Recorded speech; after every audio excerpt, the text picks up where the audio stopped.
A video of a young woman calling out the convicted IPOB leader, Nnamdi Kanu, has gone viral on social media. In the clip, which was released on Tuesday, the woman stated that the Biafra movement is not something that all Igbos are in support of. She then condemns Kanu directly, saying that he single-handedly put the Southeast in disarray. Let's take a look.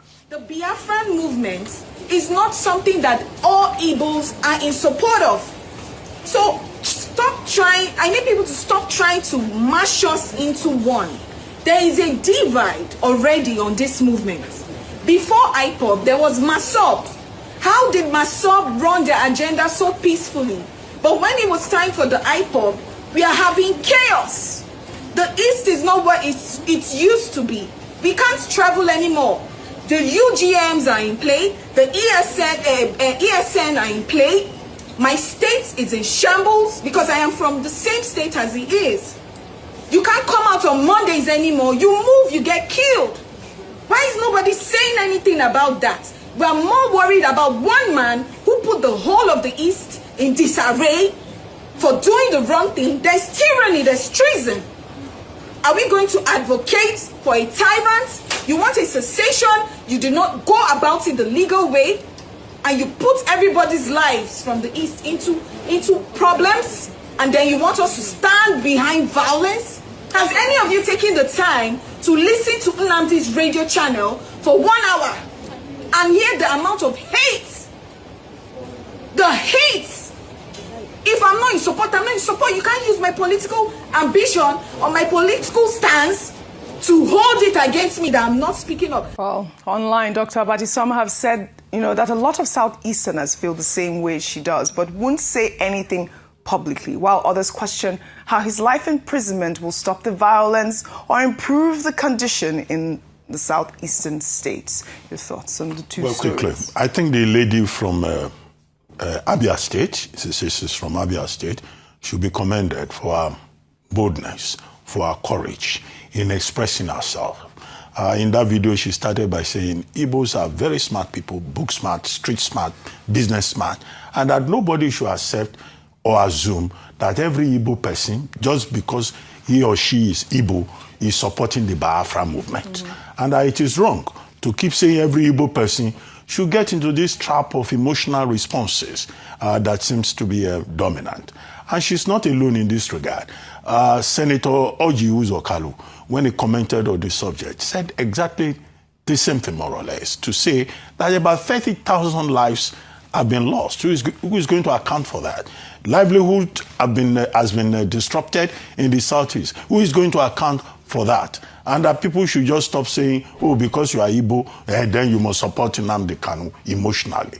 There's also the case of Ms. Oge Onugbogu, who gave a testimony at the U.S. Congress, who made the point that, look, the situation in Nigeria is far more complex than is being reported, and that we should avoid the error of the single narrative.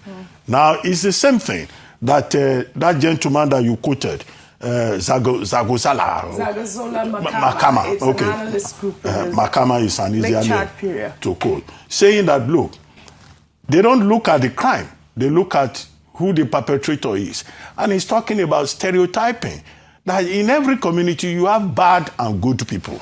You have criminals, you have extremists everywhere. Now, 2 priests were killed in the East. He says he has not heard anything about them. Nobody is saying anything. People are silent, including the most vocal persons commenting, because it doesn't fit into the narrative of Christian genocide. Because in the East, in this case, it will be the IPOB against Christian. It's Christian against Christian. Yeah. And the perpetrators, of course, owned up to the responsibility. They claimed responsibility. Yes, sir, yeah. So he said, why is nobody talking about that? And that's just one example.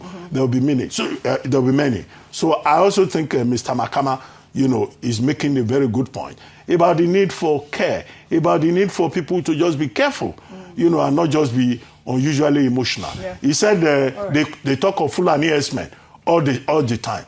Who is talking about the Igbo killers too? Now, this lady is making a lot of sense.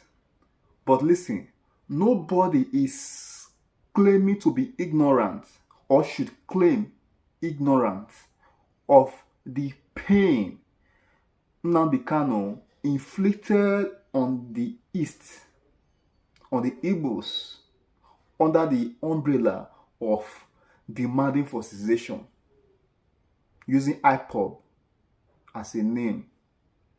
But my position is that the only person who can clean up this mess is the man who inflicted this pain on them, which is Nnamdi Kanu himself. This man, I believe that if he's released, he can simply come out and clean up the mess he created.